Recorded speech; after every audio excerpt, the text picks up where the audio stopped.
Quinnipiac University has officially inaugurated the university's 9th president. See how the special celebration went. It's been several weeks since a Hampden and Yale police officer opened fire on a car in New Haven. Hampden police are now launching their own investigation into the incident. And the university's website is undergoing a major upgrade this summer. Find out why and what these changes will be. All this and more next on the Q30 Newscast.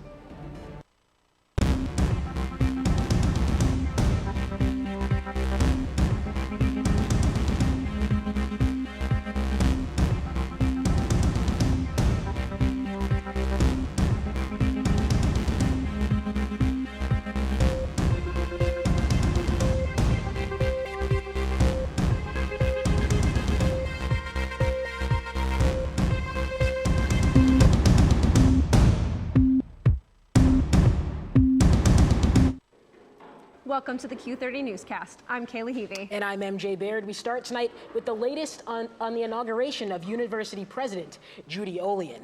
The inauguration festivities took place throughout the day today on the York Hill campus. A collection of speakers addressed students, faculty, and staff at the People's United Center. Callie Keys has more.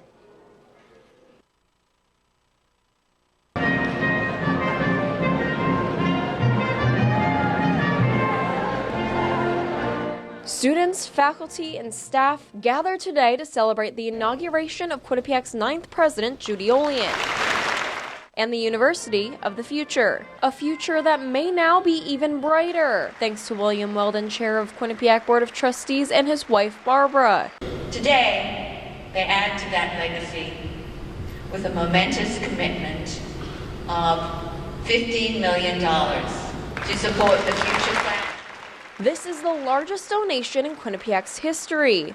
The Weldon said in a joint statement, Quinnipiac, quote, changed our lives, and we hope it continues to open doors for many others. We are delighted to be able to contribute to our alma mater, to embolden its future, and to help the university continue to create opportunity for future generations, end quote. There are no set plans yet for this donation, but Olian said they will keep the Weldon's wishes in mind. Because Barbara and Bill Weldon is so engaged with Quinnipiac, will prioritize the elements of the gift around their preferences and the needs of the strategic plan. Students in attendance at today's inauguration expressed both excitement for this donation. It literally made me speechless when I heard it. And what this event symbolizes for the future of Quinnipiac. I'm excited for the future of Quinnipiac, and this just made me even more excited. Some other news coming today after President Olian's inauguration.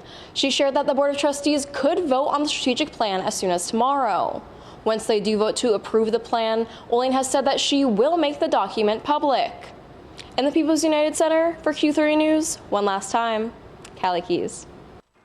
Quinnipiac scheduled a complete series of events leading up to today's inauguration. The university-wide food drive kicked off Monday. Non-perishable food items can be dropped off at any of the 170 locations across campus. There were showcases for theater and art students and an innovation expo on Tuesday. Quinnipiac hosted TED Talks. Faculty, students, and alumni presented on topics ranging from healthcare to sociology to economics and political science. There are changes on the way to Quinnipiac's online presence. QU.edu will be undergoing a major upgrade to its website this summer. The university will be spending $1.3 million to redesign the website. Lynn Bushnell, Vice President for Public Affairs, confirmed the plans to create a new website. She said in a statement, quote, in today's fast-paced digital world, where it's important to connect with all of our audiences, it's standard practice in higher education for institutions to update and rebuild their website every 4 to 5 years. It's been more than 2 weeks since Hampden and Yale officers opened fire on an unarmed couple in New Haven. Hampden police now announcing that they are opening their own investigation into the matter. The chief said that it will be led by the Ethics and Integrity Board as well as outside professionals. State police are conducting an investigation as well. This all comes after 22-year-old Stephanie Witherspoon was shot and injured by police on the night of April 15th. The officers opened fire on the car, shattering windows and injuring Witherspoon. There have been ongoing protests in Hampden and New Haven since the shooting, people demanding answers and justice for the cops involved. At Quinnipiac, the Student Government Association, Black Student Union, and the African and Caribbean Student Union plan to release a joint statement regarding this incident on Friday. Amid those protests this week were demands from Yale students, many gathering to spread this message: disarm Yale police officers. Members of Black Students for Disarmament arranged the protest. Q30 News reached out to Yale, but they are not providing a statement regarding the latest student protest. This past weekend was the highly anticipated May weekend, and with the fun, of course, comes safety concerns around Quinnipiac's campus. This weekend brought damage to the Crescent dorms on York Hill. As you can see, the ceiling tiles were punched out. It's a weekend for many students to enjoy, but many of them also bring friends from other schools. Last year, there was only one expulsion of a visitor, but this year, there were 4. Drug possession around campus also increased. In 2018, public safety recorded 2 cases, but this year there were 4. Injury reports did decrease by 1 this year, and alcohol possession dropped from 10 cases in 2018 to only 4 this year. And the liquor in line with last year, the incidents that we experienced. We're happy with the results. Of course, we would like no incidents. But we're happy that there wasn't anything catastrophic that took place this weekend. And the Liquor Mart on Whitney Avenue has been given a 1-day liquor license suspension taking place on June 10th. The store was caught selling tequila to someone who was underage and using a fake ID, according to state officials. A Liquor Control Division agent was in the parking lot at the time. As the 3 people were leaving the store, they were questioned by the agent. According to the agent, the young woman handed a valid New York license that proved she was under 21. She then showed a Pennsylvania fake ID and says that was what she used to purchase the alcohol. The clerk confirmed she sold alcohol to a woman from Pennsylvania. The Liquor Mart was given a violation in addition to 1-day suspension. And a piece of moldy bread was served to a student at the Bobcat Den earlier this week. This photo was posted by QU Barstool yesterday. You can see the mold covering the bottom of the bread. In a statement to Q30, Chuck Couture, resident director manager of Quinnipiac Dining, said, quote, "The health and safety of our guests is always our top priority. We can confirm that the sandwich pictured was mistakenly served at the Bobcat Den. The guest who was served the sandwich notified a manager who rectified the situation immediately. They continued to say that they take pride in offering the best experience to their guests and are taking this matter very seriously." Quinnipiac earning new honors this week, elevating its status from the master's category to the doctoral professional category. This prestigious classification recognizes Quinnipiac for its continued commitment to high-quality academics. It is presented by the Carnegie Classification of Institutions of Higher Learning. This is just another step forward in Quinnipiac's long-term strategic plan. Students in the College of Arts and Sciences will notice new additions next semester. Cassie Berger has the story. Finals are quickly approaching here at Quinnipiac, but the College of Arts and Sciences is already preparing for a busy fall semester. We're hiring actually close to 20 new faculty. Most of those, 15 of them, are brand new hires. The rest are replacement faculty for faculty who are retiring. The new faculty members will add to the growing number of courses offered by the college. Dean Smart added that this increase in classes directly results from President Olian's strategic plan.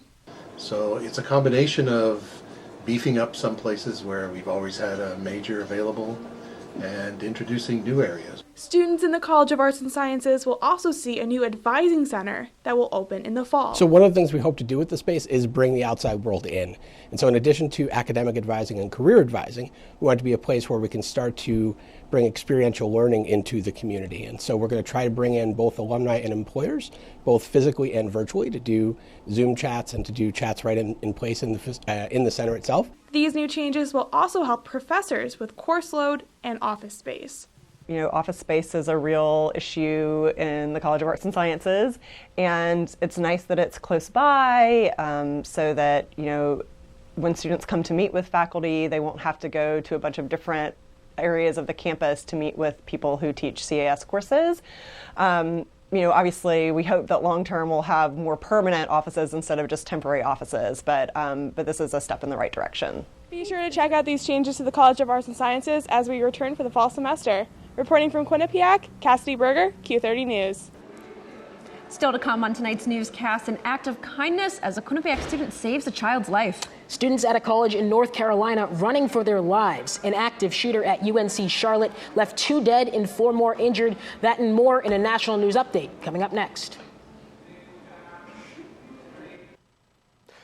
what we're going to be seeing today, well, what we are seeing today is a high of 52. Well, what we saw today, lows, what we should be feeling right now, 48. Going into tomorrow, low is also 48. We're going to be seeing that. It is going to be raining, though. We will have more with the rest of the week and what's going on across the state right after this break.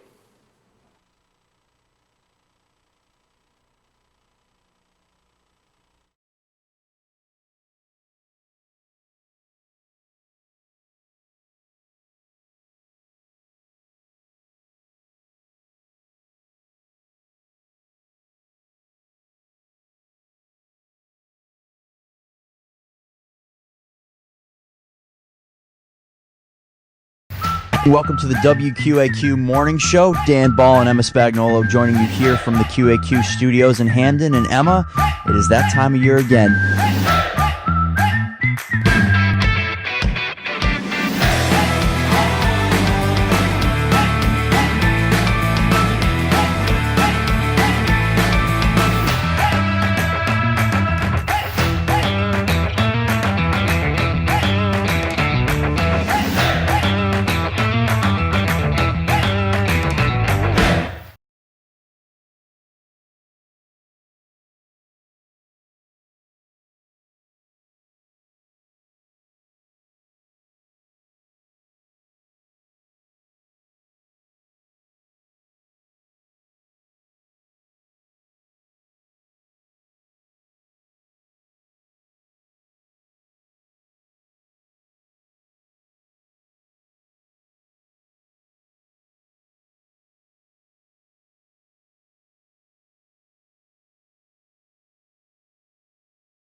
A tale of love and life. One Quinnipiac student shared the gift of life in this heartwarming story. Dylan Abad has more. Joseph Santoro, a graduating senior, gave the gift of life to a 15-year-old leukemia patient named Matthew. Just last week, he underwent a bone marrow transplant as part of a program called Be the Match. So Be the Match is an organization that does sign up donors for bone marrow and blood platelets, I think it is, and other things with that. Again, what they did for me was I signed up online, then they sent me a cheek swab in the mail, and then after that, you're just in the registry until you're 60 years old. You can get a call, you can never get a call for that matter. Joseph was inspired after his brother donated back in 2017, but was surprised to find that he was also the ideal candidate for Matthew. So knowing that my brother was almost a perfect match, I had a feeling that it was going to be him, because when I did get the call, I did know that Matthew already relapsed. However, my brother also got a call, so I was thinking that he was going to donate again. And it just turns out that they called my brother saying that I was a higher match than my brother was, and it turns out I'm, great for Matthew with that. So Santoro has since made a full recovery and encourages everyone to get involved. So on the Be the Match website, there is a join tab on there, and you just fill out your information. They will send you a cheek swab. Again, it's 5 minutes out of my day. Also, a big thing with this is that it did not cost me a single dollar. Honestly, it's the best thing I can do. For Q30 News, I'm Dylan Abad. Members of the Quinnipiac community coming together this week for a good cause. The inaugural student-faculty reading event was held on Monday. QU Creative Writing put on the event as a fundraiser for New Haven Reads. New Haven Reads is a free after-school program for kids to work on their reading. The program is focused on students who are reading below grade level and helping them improve their skills. Over 500 students work with volunteers and tutors every week. The Peter C. Harold House for Jewish Life held a memorial event on Monday. The event was co-sponsored by Alpha Epsilon Pi, the Jewish fraternity here on campus. Students gathered to listen to a guest speaker at 4 p.m. They then embarked on a walk across campus and a memorial service at 5. Politicians, hunger advocates, and community members gathered together Thursday morning to deliver a message. Their message being hunger is not a distant problem, but a harsh reality for many Hamden residents. In fact, 1 in 8 go hungry in Hamden. The event took place at Quinnipiac's Ireland's Great Hunger Museum. Representatives from the United Way of Greater New Haven and other collaborators presented their results of a new report facing hunger in this town. The report finds that 12% of Hamden residents have experienced food insecurity in the last year. A number of programs in Hamden have already been started this past year to help with hunger. And some of the best ice cream in the country can be found right around the corner in Hamden.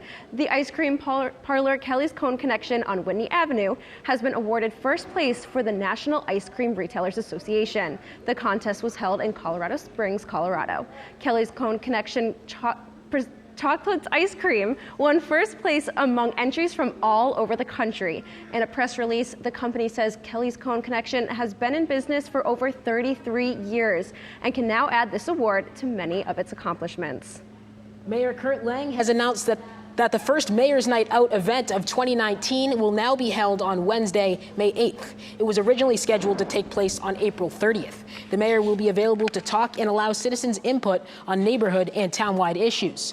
The event will be an informal coffee hour type setting, the goal to promote greater accessibility to the mayor throughout the community and create a direct connection with residents.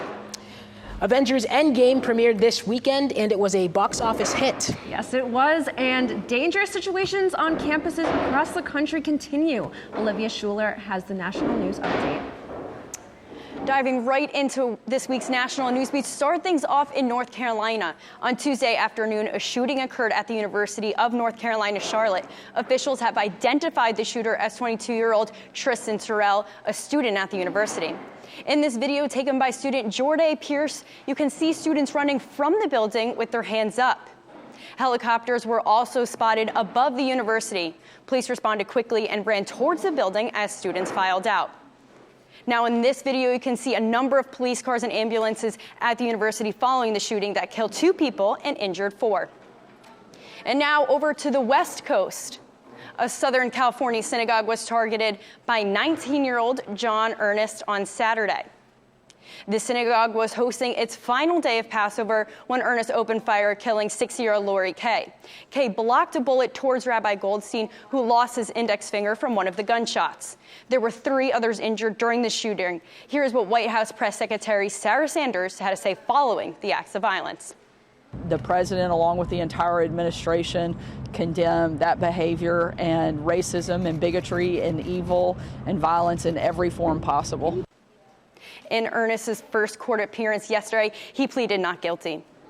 On a lighter note, and to all you Marvel Studios fans, lovers out there, according to Disney, Avengers Endgame made $1.2 billion at the worldwide box office for its opening.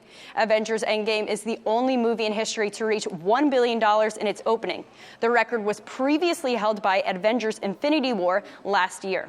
That is all the national news. MJ, Kayla, back to you. When we come back, Matt Fortin joins us with an update on the 2020 election and new details involving the Robert Mueller investigation and a political news update. Plus, Luca Triant has the full weather forecast. Find out if you'll need a jacket for your weekend plans. We'll be right back. Welcome to the WQAQ Morning Show. Dan Ball and Emma Spagnolo joining you here from the QAQ studios in Hamden. And Emma, it is that time of year again.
Welcome back to the Q30 Newscast, Kayla. Not only has it been cold, but I feel like it's rained almost every day this week. Yeah, especially this weekend. It has just not been good recently, and Luca Triant is here to hopefully tell us that there's some sunshine in our forecast. I'm glad to be here today. We're going to start off straight with the state. What we're seeing right now, it is actually very consistent across the entire state. We're seeing temperatures similar to what we're seeing in New Haven right now. What we're seeing right now in New Haven from 9 to 10 o'clock right now, 49. Up in the northwest is 47, 49 in Hartford, and in the east it is 48, 47. Very consistent temperatures there. We're going to move on to the 7-day. I think that's what everyone wants to talk about right now. We are going to be seeing some high temps kind of up and down as we go along. Today we saw 52. Tomorrow it's going to be 69.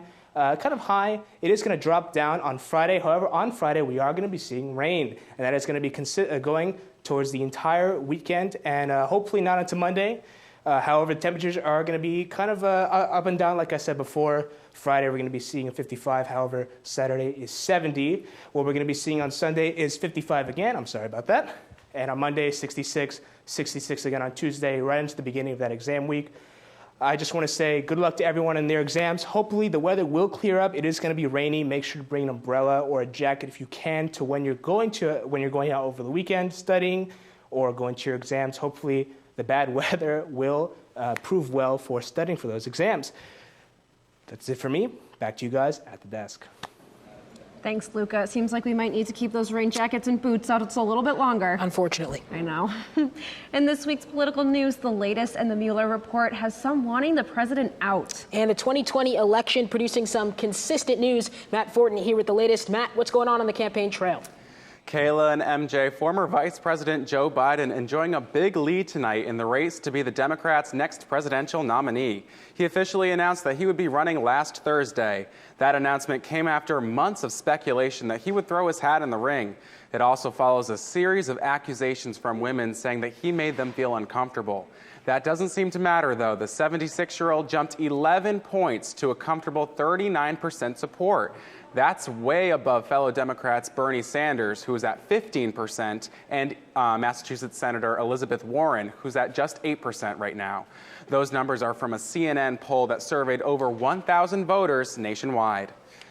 And new details and discussion today surrounding Robert Mueller's investigation of President Trump's campaign. In case you don't know, the Mueller report was released a couple of weeks ago and is an in-depth investigation as to whether or not the president colluded with Russian leaders during his campaign. Today, Attorney General Barr took questions from the Senate Judiciary Committee under oath. Barr was the one to summarize the 450-page document in the days after its release. He said that there was no evidence of collusion, but there's more to that, with some politicians saying he left important information out of his summary. And there are even new calls tonight for President Trump to be impeached, including from presidential nominee Elizabeth Warren. And finally, we take you to Venezuela, where chaos ensues as thousands take to the streets to protest President Maduro. Opposition leader Juan Guaido is calling the latest wave of protest the final stage of an uprising. It's aimed to get Maduro out of power and Guaido in. Maduro has been president since 2013, but Guaido has led a movement since January of this year to have him removed. The Organization of American States categorizes Maduro as a dictator, and his crimes against humanity have been well documented. He is also allies with Cuba and China. Tonight, he is encouraging peaceful rebellion from his supporters. No word yet on when the fighting may come to an end. And that's what's happening in the world of politics tonight. MJ and Kayla, back to you. Well, next on the Q30 Newscast, the wet weather hasn't stopped the spring sports teams from playing their games. Randy Del Valle joins us with the latest in sports. And stress animals are returning to Quinnipiac to relieve some stress during finals. But we have more than just dogs coming this time. Stay with us. Welcome to the WQAQ Morning Show. Dan Ball and Emma Spagnolo joining you here from the QAQ studios in Hamden. And Emma, it is that time of year again.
The MAC's men's lacrosse playoffs are set and the Bobcats are in. Plus, baseball and softball are looking to lock up spots in the postseason. Q30 sports reporter Randy Del Valle is here to get you caught up. Randy, how's it going? It only took me until my last show ever to come on a newscast. Anyways, you guys are right. It's almost playoff time, and some teams are looking to lock up their spots. Let's start on the men's lacrosse side. The men's lacrosse team traveled to Manhattan for its regular season finale on Saturday. Manhattan scored the first goal of the game, but after that, it was all about Quinnipiac. The Bobcats scored 7 unanswered goals in 15 minutes, leading to a 15-9 win. Quinnipiac ended the regular season 5-2 in the MAC, while earning a 2 seed in the MAC playoffs. Quinnipiac plays the number 3 seed Detroit Mercy in the semifinals tomorrow at 4 p.m. in New York. The winner advances to the finals on Saturday against the winner of the Maris-Canisius game. Sticking with the playoff theme, the women's tennis team, no surprise here, went to the MAC tournament undefeated. Quinnipiac defeated Siena 4-1 on Saturday in the semifinals. But on Sunday, for the first time since joining the MAC in 2013, Quinnipiac lost a match to Fairfield. Quinnipiac lost 4 sets to 3. The Bobcats are now 54-1 in conference play. To put this into context, the number 1 song in the U.S. was Blurred to Lines, and LeBron James was still on the Miami Heat. That's how long the streak went on for. And moving over from the women's tennis team to the softball team, Quinnipiac played Iona in a doubleheader on Sunday. The Bobcats fell in Game 1, 3-0. So let's take a look at if Quinnipiac would bounce back in Game 2.